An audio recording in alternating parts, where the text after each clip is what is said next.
कि चंद्रशेखर जी, इसमें एक महत्वपूर्ण भूमिका आपकी इसलिए देखी जा रही है कि खुद जो विधायक बने मदन भैया वो आपसे मिलने भी आए थे चुनाव जीतने के बाद। तो ये कहा गया कि देखिए नहीं, बहुत अच्छी महत्वपूर्ण भूमिका है, लेकिन यहीं ये कहा जा रहा है कि बसपा वहाँ चुनाव नहीं लड़ रही थी, इस वजह से वोटर जो कन्फ्यूजन में था।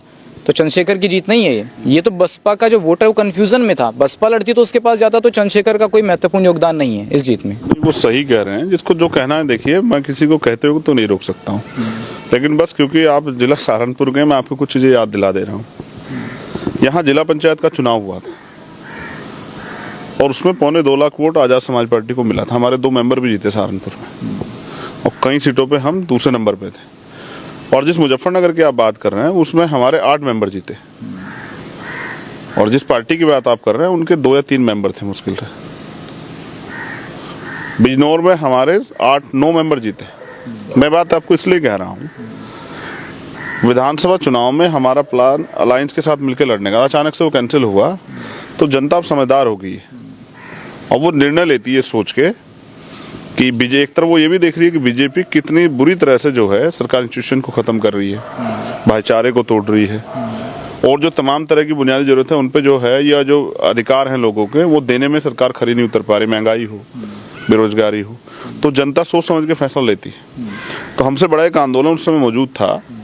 उन्होंने मुझसे, मेरे सामने उन्होंने कहा कि इस बार तो हम इनको वोट देंगे, इस बार हम इनको आखिरी मौका दे रहे हैं, अगली बार आपके साथ खड़े रहेंगे। और जब मैंने जाके ये बात उनसे कही है उपचुनाव में, तो भाई आपने पिछली बार तो मुझसे वादा किया था कि इस बार तुम इनको मौका दे रहे हैं, तो उन्होंने कहा कि हमने जो वादा किया था वो झूठा नहीं था। अब जब हम वोट पड़ेंगे तो आप हमारा वोट देख लेना किधर जाएगा। इस बार हम आपके साथ हैं।